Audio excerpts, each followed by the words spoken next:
Well, hello everybody, it's Richard here and welcome back to another A Tune a Day, Keep the Coronavirus Away. And today is day 14 and it's the 20th of April 2020. So it's good to see you all again. Thank you everyone for their very kind comments, and keep them coming because I really look forward to reading those and answering them. I will answer every one that you write to me, so be assured of that.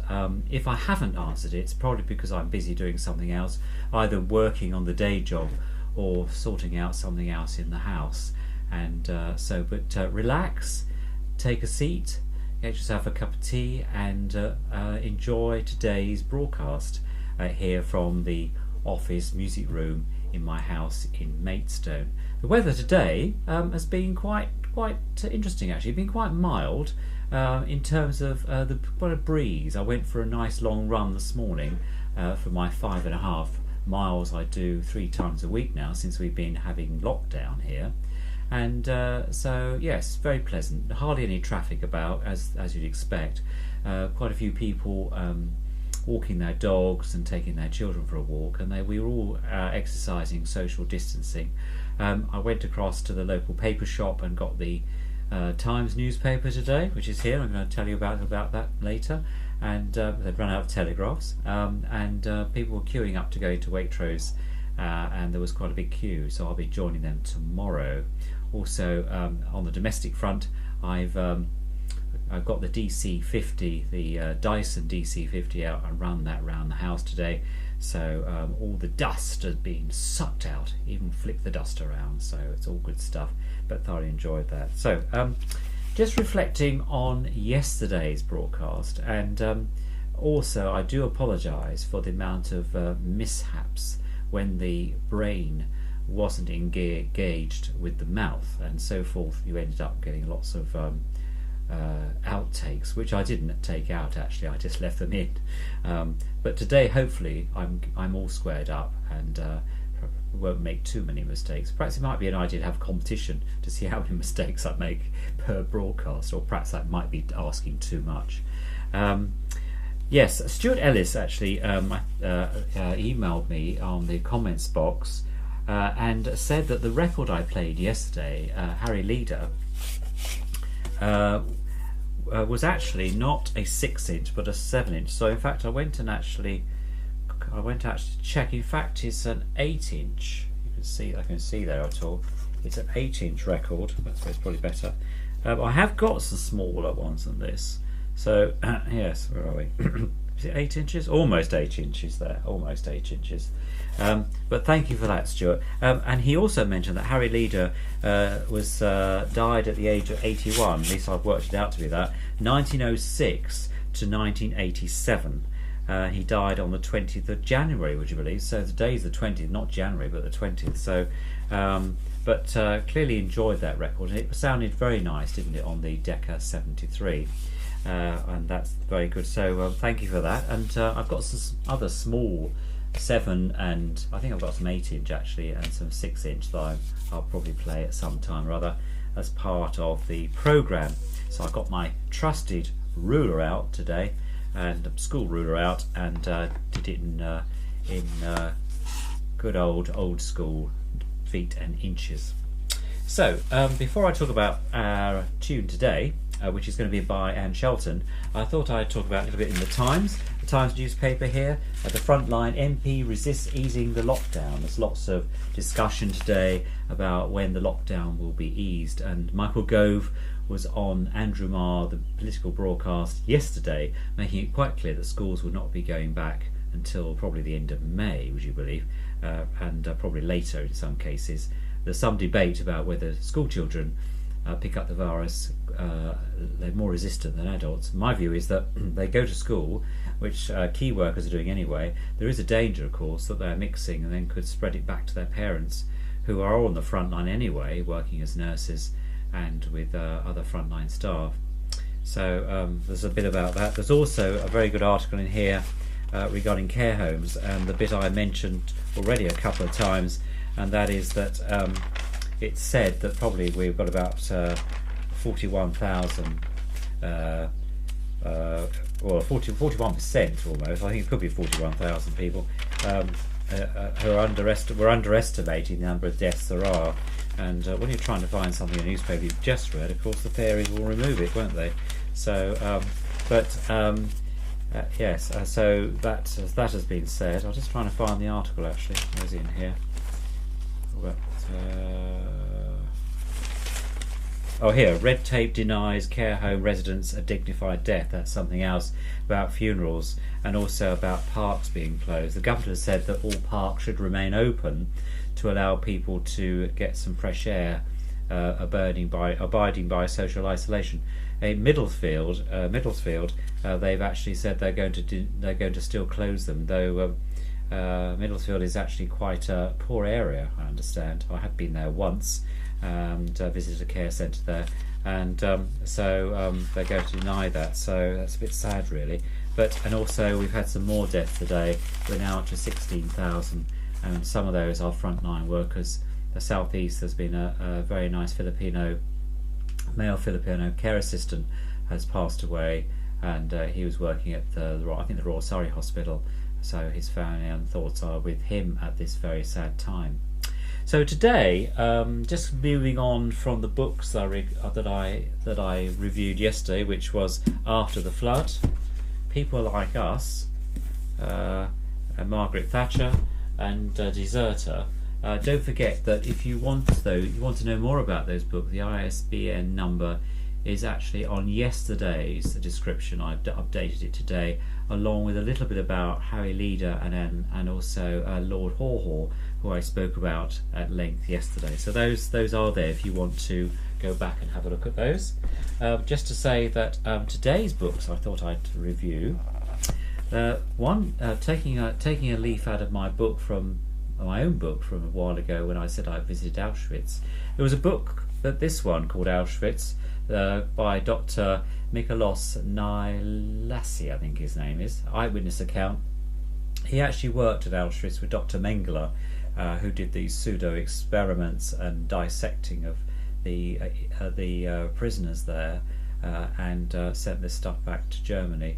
And I read this book when I was about 16 years of age. It's been around since about 1970 something, and this is my copy. I found it again in a charity shop a few years ago, and did a second read. It's quite detailed. It's quite harrowing, but it does give you a very good insight. And if you're interested in that part of the Holocaust where 4 million Jewish people died, in fact it could be more than that, because it's said when I visited there that, are you counting the ones that arrived and went straight to the gas chambers, or are you counting the ones that actually remained there as doing some form of labour? I think it could be much higher, but a good read, that one, though only not for the faint-hearted. The other one I thought I'd talk to you about is one written by one of my heroes, and that's Guy Penrose Gibson VC, and this is the book he wrote called Enemy Coast Ahead, which is about the Dam Busters raid. There were two copies of this. This one, there were two versions, I say. There was the sanitised version, which I think this might be, and then there was another one that came out after the war, which gave more detail.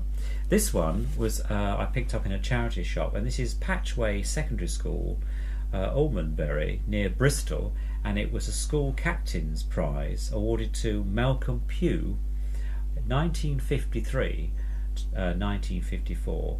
And this was given to him by the headmaster, on the 21st of the 7th, 1954. So I thought that was quite an interesting read. But Guy wrote this book. God knows when he found time to write this and fight the Germans. But it's a very good read, and it mentions lots of the people that we hear about today. Johnny Johnson, who died a couple of years ago, and it's certainly worth reading. And I've got a fascination with Guy because he was such a hero, and also I've got a file somewhere of all the stuff to do with the Dam Busters. Unfortunately it's lost its dust cover, but it is very nice. And if you want the details of that, I think you could still get that. It's by Michael Joseph, the publishers, and I expect it's got an ISBN number in here which I can give you. And yes, and actually it's got an introduction by Sir Arthur Harris, of course, and yes, so it was Guy Gibson, VC, DSO, DFC, and it's a good copy, this, so I quite treasure that. And the other book that I thought would be worth mentioning, by Marion Hill, in the same vein of the Second World War, which you know I've got an interest in, is Bletchley Park People. And this, I visited Bletchley Park about 5 or 6 years ago, and it might be longer than that because it's before the trust really got going. Bletchley Park nearly ended up being bulldozed and built on in Milton Keynes, being built on with housing estate, but was saved for the nation. It's now the National Computer Centre in the United Kingdom, and if you ever get the opportunity to visit Bletchley Park, I would advise you to do so, because it is a very fascinating place.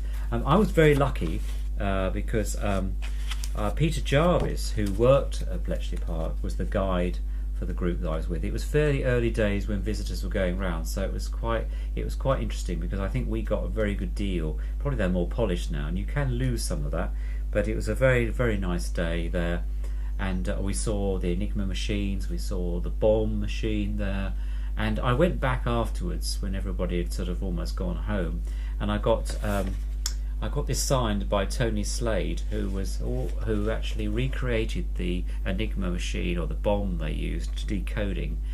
Tony, unfortunately, there's a picture of him here, and I'll scan this in so you can see. So this is a bit I did from the obituaries. Tony Sale here he is. This is his obituary, and this is 2011, so it must have been before 2011 that I went there. But this was from the Telegraph. He died at the age of 80. A fascinating man, a very private man, I have to say. But he did the talk when we went round to Bletchley, and explained. And I popped back afterwards to see whether I could get him to sign the book, which he did. Fascinating read there, and of course everyone was sworn to secrecy there. And lots of programs have been made since. If you search YouTube, you'll find plenty of those. But I've got a special place for Bletchley, because at the time the huts were in quite a bad state. They hadn't been refurbished, and where things were taking place. So you have the tour was very good, and there was also some reason there was a Harrier jump jet that was also there. I don't know how that came there, but that was a fascinating. Have a look round that as well. And then to finish off with, before we talk about the record of the day, the tune of the day, the Modest Maestro, the Lou Stone story. Lou Stone was a band leader, and he and El Bowley, and there's El Bowley there, but El Bowley, he was one of the band leaders who employed El Bowley. He and Roy Fox and Ray Noble were the three main characters of the early dance band music. This is a fascinating read. Joyce Stone is in here, his wife, and there she is with her. It's a very nice car there. I might put some plates, some photographs of this, and so there's another one of her there. And I've got some tape recordings from BBC Radio that I did a few years ago. I think it's called The Band Played On, and I did say that I might dig one of those out and play you, where Joyce Stone talks about her life with Lou and the dance band era. It's quite a fascinating listen. I wouldn't play it all because it's actually quite long. It's about an hour each programme, but I did think it was worth recording on the reel-to-reel there, but I might do that. So today's record is another one by Anne Shelton. It's All in a Golden Afternoon, that's one side, and the second side is The World Is Mine Tonight. And it's a very good copy. This record actually came out much later than you think. I've looked it up, and this came out in 1951, so well after the Second World War. And it says here, October 1951, and on the Decca label. So it's a very nice copy, and I hope you enjoy listening to those two, and I'll play those in a minute. And it's the cover for this record is Felton's 314 Station Road, Harrow, and lots of good bits on there. Felton pianos even, and complete stocks of his master's voice Columbia gramophones, radiograms with the word radio-grams, that's interesting, and extended terms of payment, would you believe? Okay, well I think that's all today. Join me tomorrow for day 15 of the Tune a Day, Keep the Coronavirus Away. Stay safe, stay at home, social distancing, and I look forward to your comments. Don't forget to share, and give me a good old thumbs up, and on the like button, and comment. Look forward to those. And until then, see you very soon. Take care. On the Decca label, Anne Shelton, All in the Golden Afternoon.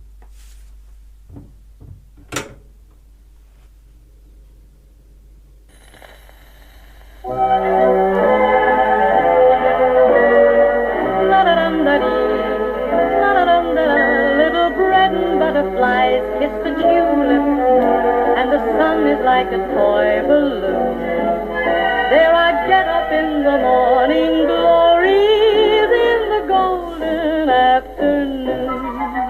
There are dizzy daffodils on the hillside, strings of violets are all in tune. Tiger lilies love the dandelions in the golden afternoon.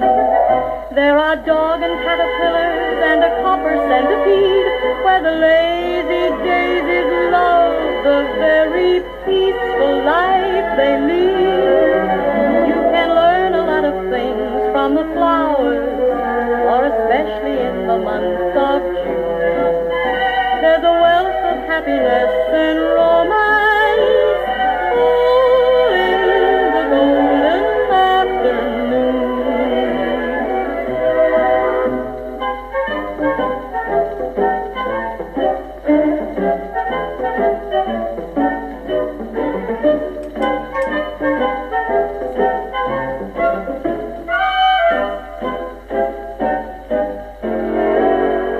Dizzy daffodils on the hillside, strings of violets are all in tune. Tiger lilies love the dandelions in the golden afternoon. There are dog and caterpillars and a copper centipede, where the lazy daisies love the very peaceful life they lead. Of things from the flowers, or especially in the month of June. There's a wealth of happiness and romance, all in the golden afternoon.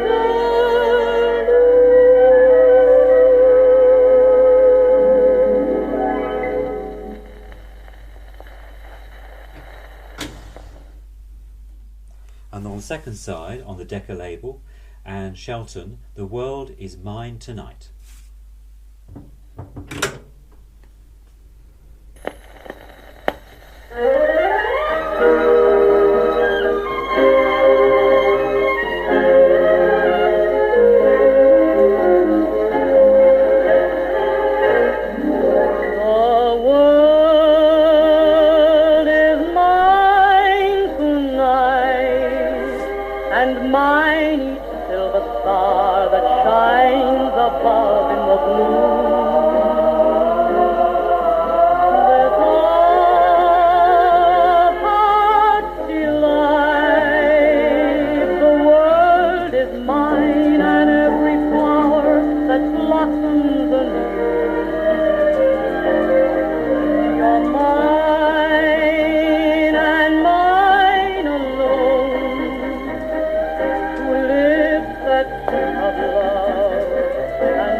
above in the blue.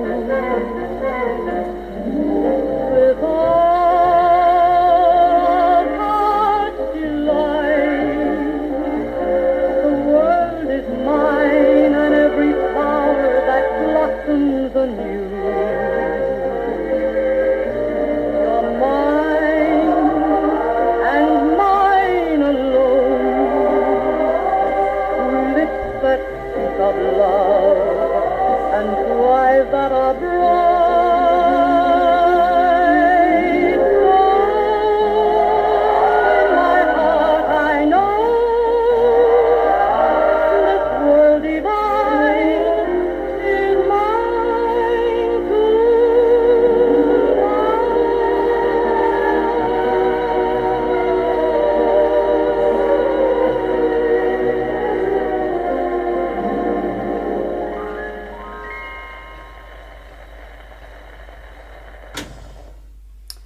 That was Anne Shelton, The World Is Mine Tonight, recorded in 1951. Enjoy, and I'll see you tomorrow for a tune a day, day 15, Keep the Coronavirus Away. Take care.